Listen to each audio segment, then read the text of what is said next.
お前、片親なんだってな。面接官はニヤニヤしながら俺に尋ねた。はい、そうですが、なぜそんな質問をするのだろう。不思議に思いながら俺が答えると、見るからに育ちが悪そうだもんな。片親育ちってことは当然家も貧乏なんだろう。その辺の雑草とか食べて生きてきたんじゃないの？そう言って嬉しそうに俺を侮辱してきたのだ。俺の中でずっと憧れていたこの会社の印象がどんどん悪くなっていく。しかしこの後面接官はさらにとんでもないことを言い出したのだった。俺の名前は田中正人。大学3年生の俺は就職活動の真っ最中だ。そんな俺には憧れている会社があった。それは大手のパンメーカーである A という会社だ。実は俺は大のパン好き。俺は子供の頃から毎日 A 社のパンを朝食にしているくらいだ。他の会社のパンに比べて A 社のパンはとにかく美味しい。それは社長のこだわりで質のいい素材や時間と手間をかけた作り方をしているためだ。さらに俺が A 社に惹かれた理由は創設者の藤原社長の理念に感銘を受けたからでもある。藤原社長は若くして起業し、人生をかけて美味しいパンを追求している人だ。そんな藤原社長が作った A 社に俺は憧れを抱いているのだった。もうすでにいくつかの会社から内定はもらっているが、 A 社の面接は明日行われる。俺は大本命である A 社の面接を前に胸が高鳴っていた。あんたが A 社を受けるなんてね、なんだか変な感じね。夕飯の時、そう言って母が茶化してきた。何が変なんだよ。 A 社は俺にとって憧れの会社だぞ。俺は本気さ。はいはい、あんた A 社のパン好きだもんね。でもあんたって本当に真面目よね。そういうところ父さんにそっくり。母は笑いながら俺にそう言った。俺と母は幼い頃から二人暮らしだ。父と母は俺が5歳の時に離婚している。何があったのかは詳しく聞いていない。母は家庭を顧みずに働く父に呆れて離婚を突きつけたのだと言っていたが、本当のところはわからない。なぜなら母はそんなことで人を見限るような人ではないからだ。だけどなんだか触れてはいけない話題のような気がして、俺は母に何も聞けずにいるのだった。とまあそんなわけで俺は母に女手一つで育ててもらった。母は老舗の和菓子屋の娘だ。今も和菓子屋でバリバリと働いている。そのため母子家庭だが経済的に苦しいと感じたことはなかった。現にこうやって大学まで行かせてもらっているのだ。そんな母も A 社のパンが大好き。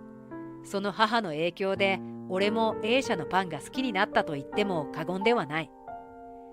明日の面接頑張んなさいよ。母はそう言って夕飯のコロッケを頬張る俺に応援の言葉をかけてくれた。俺はもちろん面接の準備はバッチリだと言って母に向かって親指を立てて返事をしたのだった。そして翌日、ついに A 社の面接だ。面接を担当してくれたのは優しそうなおじさんと気の強そうな女性、そして若い男性の3人だった。すると優しそうなおじさんが話し始めた。私が面接を担当する本田です。よろしくお願いします。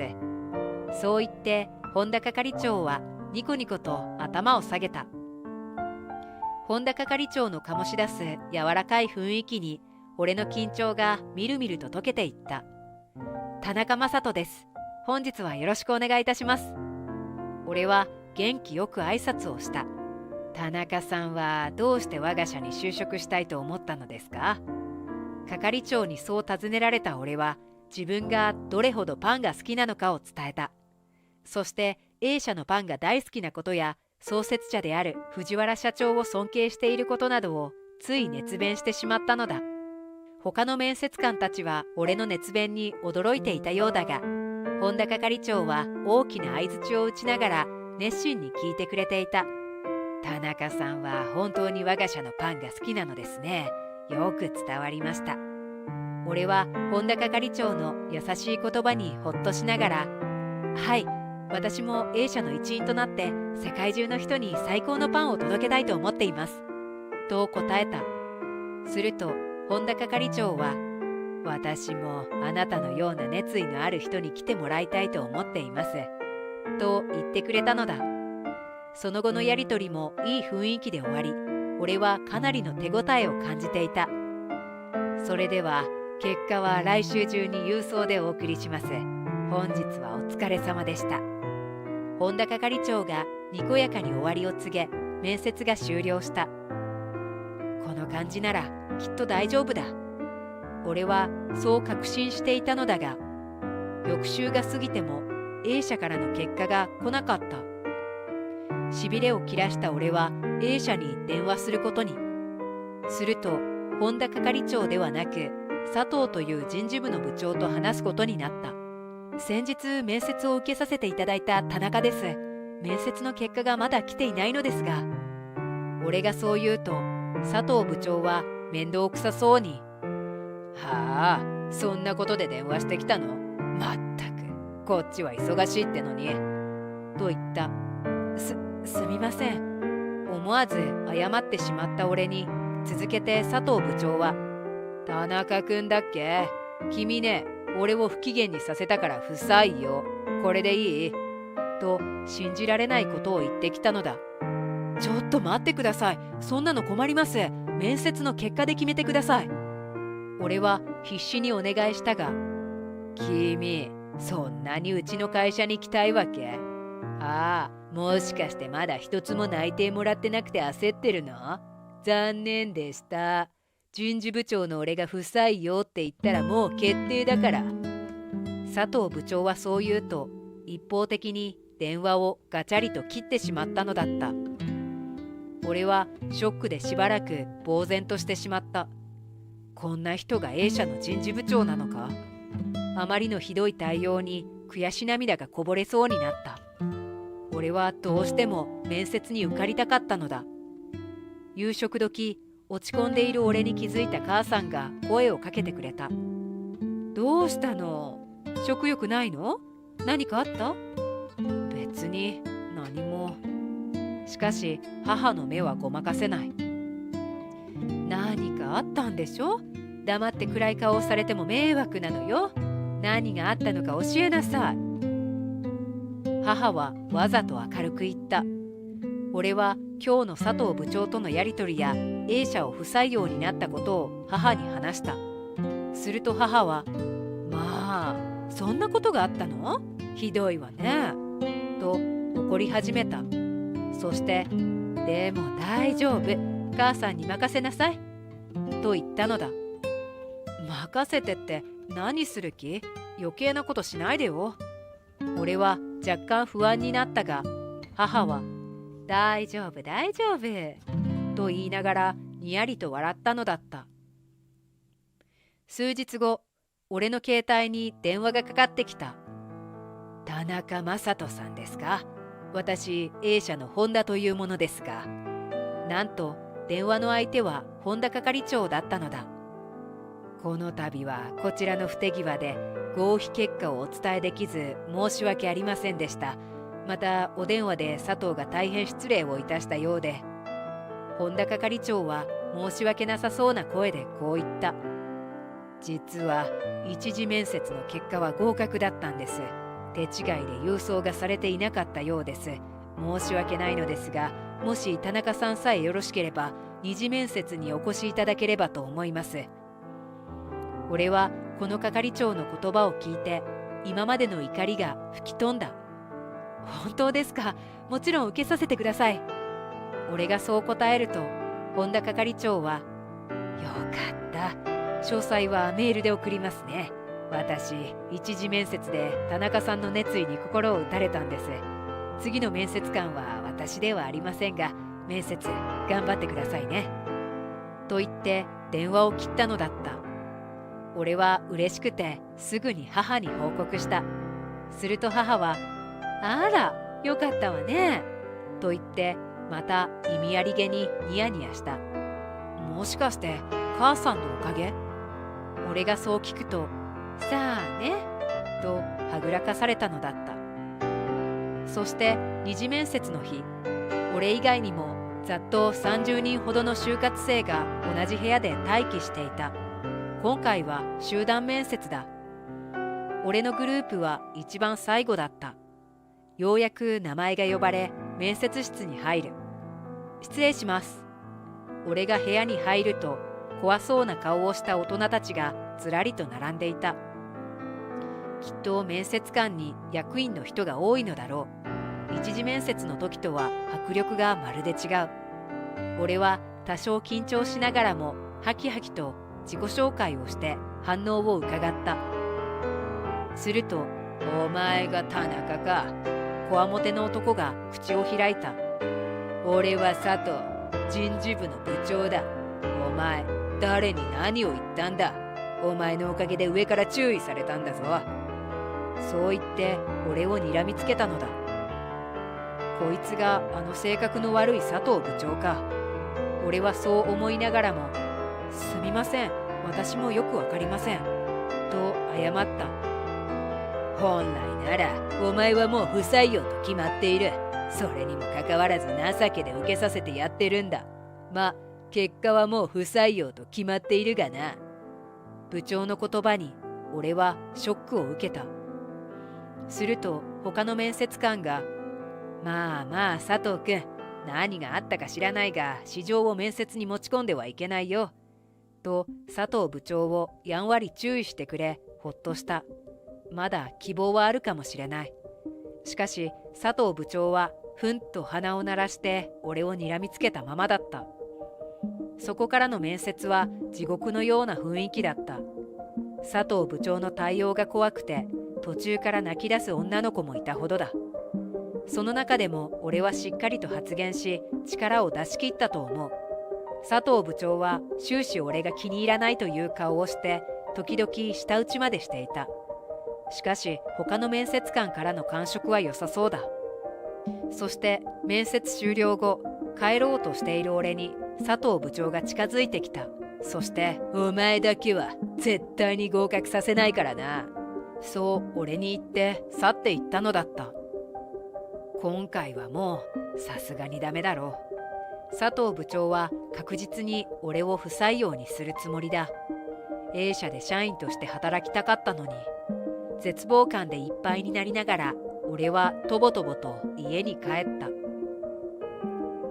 しかし翌週、信じられないことに二次面接の合格通知が届いたのだ。そして最終面接の詳細が一緒に送られていた。嘘だろ、やった！俺は歓喜の声を上げた。そして最終面接に向けて念入りに準備を始めたのだった。そう、佐藤部長の意地悪な策略も知らずに。2週間後、最終面接の日がやってきた。今までになく緊張している俺は久しぶりに父に電話をかけた。父さん、ついに最終面接まで行ったよ。頑張ってくれ。俺がそう言うと、お前なら余裕だよ、と励ましてくれた。普段こういう風に父に電話なんてかけたりしない。父は父でもう別の家庭を持っているし、俺には母さんがいるからだ。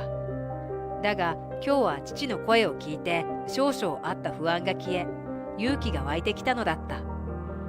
面接会場に着くと、もうすでに数人の就活生が待機していた。俺は自分に集中しながら椅子に座り、名前を呼ばれるのを待っていた。どんどんと他の就活生の名前が呼ばれ、人数が少なくなっていく。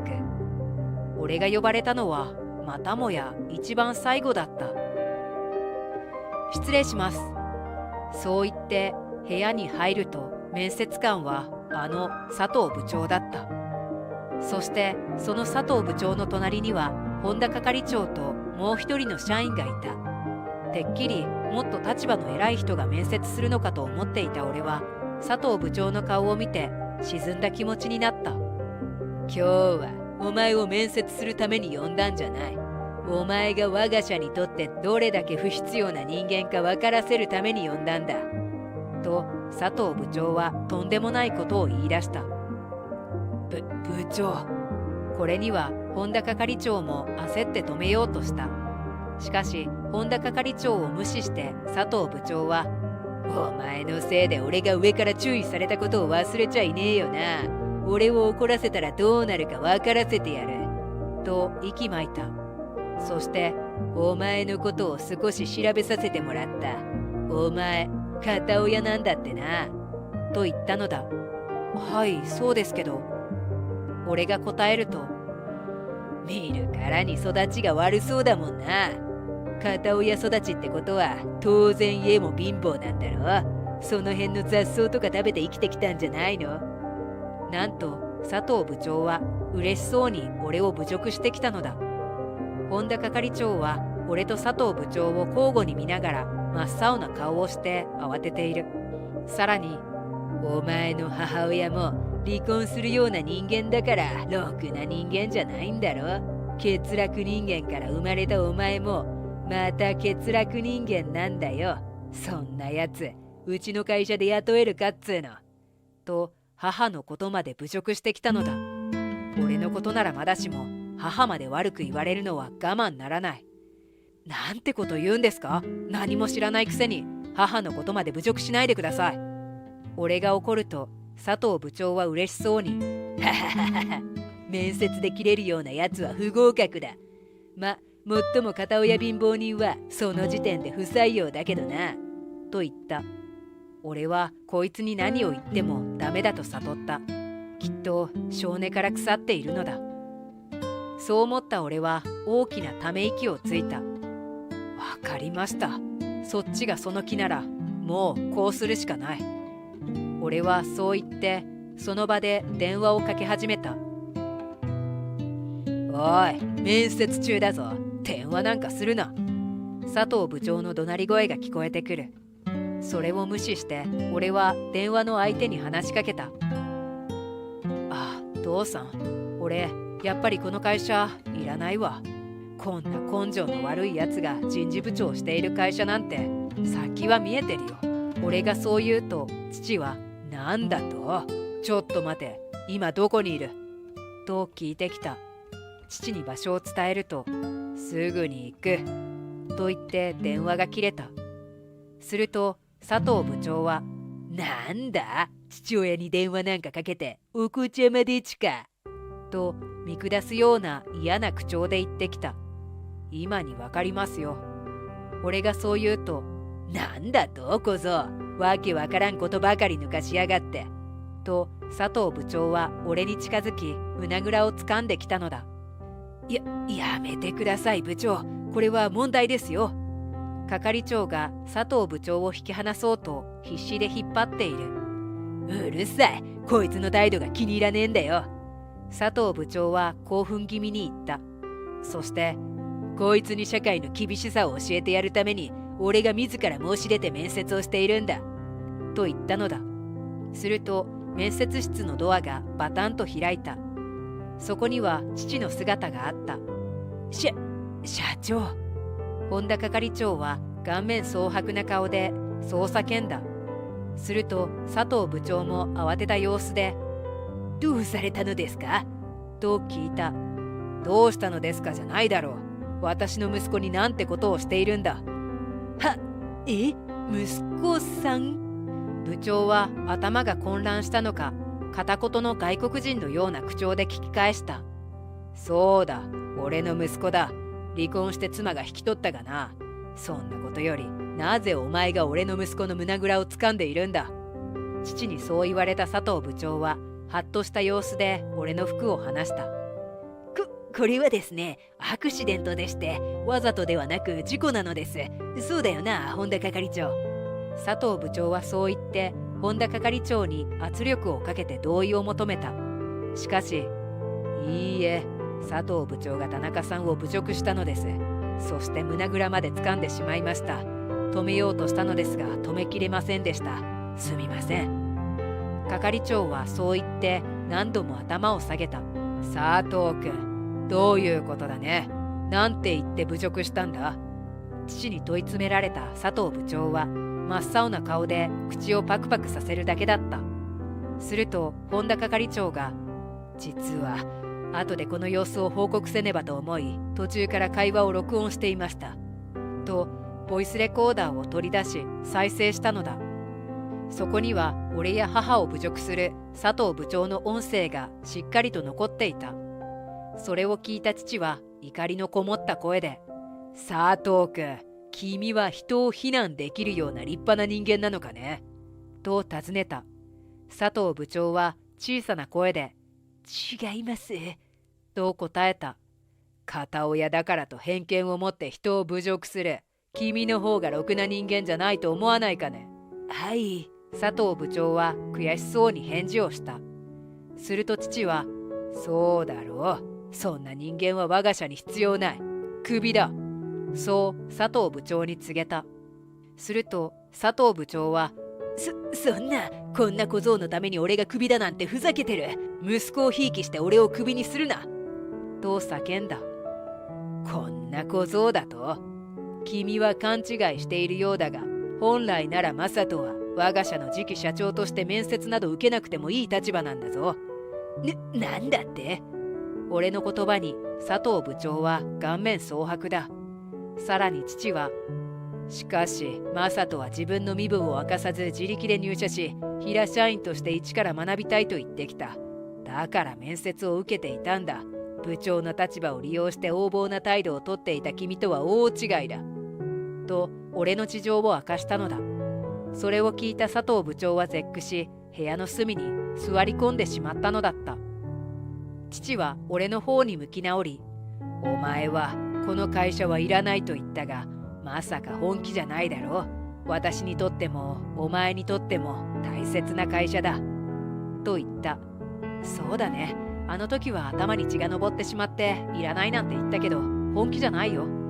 すると父は大きくうなずき、本田君、正人の合否は君に任せるよ。私の息子だからといって遠慮せず公平な判断で頼むと本田係長に声をかけた。わかりました、お任せください。本田係長はそう言ってにこりと笑った。こうして俺の波乱に満ちた最終面接が終わったのだ。後日採用通知が家に届いた。結果は採用。無事に卒業後は A 社の社員として働けるのだ。もちろん俺が息子で次期社長だということは内密にしてもらうことになった。俺は特別扱いされたり色眼鏡で見られることが嫌だった。だからコネ入社なんかせずにきちんと面接を受けて正式に採用されたかったのだ。ずっと憧れていた A 社、そして尊敬する父のもとで働けることが今から楽しみだ。佐藤部長はクビになった後就活をしているそうだ。しかし業界内での佐藤部長の評判は悪く、年齢のこともありなかなかうまくいっていないらしい。面接官が今度は面接される立場になるとは皮肉な話だ。だがこれを機に面接される人の気持ちを理解し反省してほしいものだ。